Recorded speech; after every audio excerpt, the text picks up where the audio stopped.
In this video, I am going to explain you how you can convert any decimal number to the binary number. So suppose if we have a number 33, it is in decimal and I want to convert it into the binary. So to convert the decimal number into the binary, the process is that we have to divide the given decimal number by 2 continuously. So I will divide 33 with 2, so I will get 16 as the quotient, and whatever is the remainder that I will write over here. So the remainder is 1. Now again I will divide this 16 by 2, so quotient will be 8 and this time the remainder is 0. Again I will divide 8 with 2, so it is 4 and remainder is 0. Again I will divide 4 by 2, quotient is 2 and remainder is 0. Again I will divide this 2 by 2, I will get quotient as 1 and remainder is 0. And again I will divide this 1 by 2 and quotient I get 0 and remainder is 1. Now when I get this quotient as 0, it is the time when I have to stop dividing the number by 2. Okay, and now after this I just have to write the number in this form. So 1 0 0 0 0 1. So this will be the binary equivalent number for this 33. So I can write 1 0 0 0 0 1.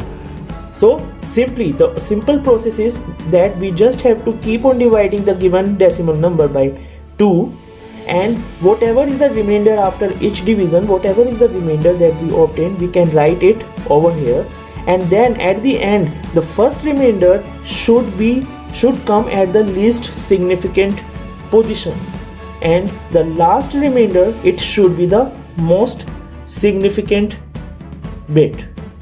Okay, so taking another example, suppose if the number is say 9 or let it be 6, so again if you divide it by 2, you will get 3 as the quotient and 1 as the remainder. Again if you divide it by 2, you will get 1 as quotient and 1 as the remainder. Again divided by 2, you will get 0 as quotient and 1 as the remainder. So since over here you get quotient as 0, so you need to stop over here, and then it is 0, right? So now it is 110. So the decimal number 6 can be represented in binary form as 110. Now this is, over here we talked only about the integer number, that how we can convert the integer number into the binary form.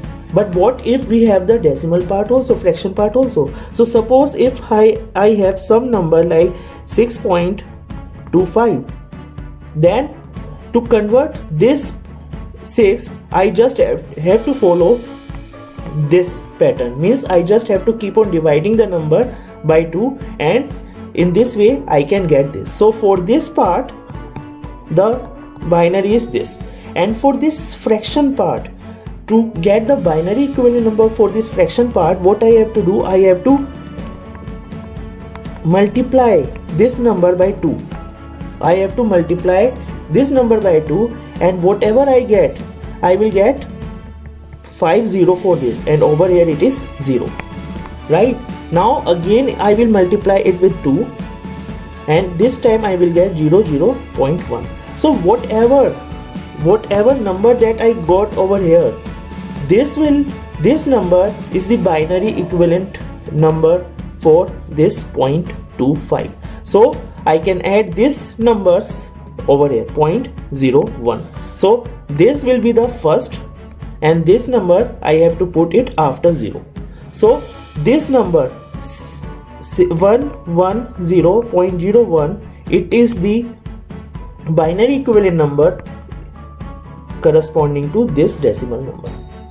Okay, so it means that whenever we get any number, any decimal number, then for the integer part I have to follow the division rule, that I need to divide the number by 2 continuously, and for the fraction part I have to keep on multiplying the number by 2, and whatever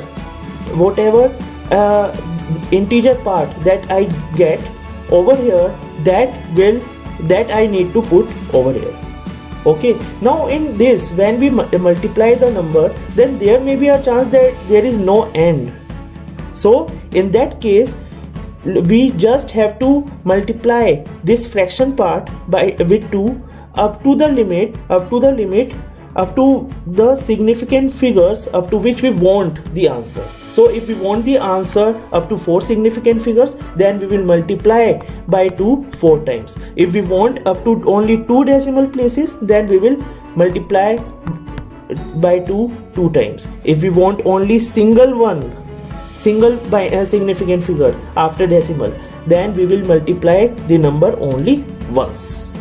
Okay, so it depends on how many significant figures we want after the decimal, and accordingly we can multiply with the number. So this is all about the conversion from the decimal to the binary conversion. If you have any doubt, you can put it in the chat box, or and you can subscribe my channel. So thank you so much.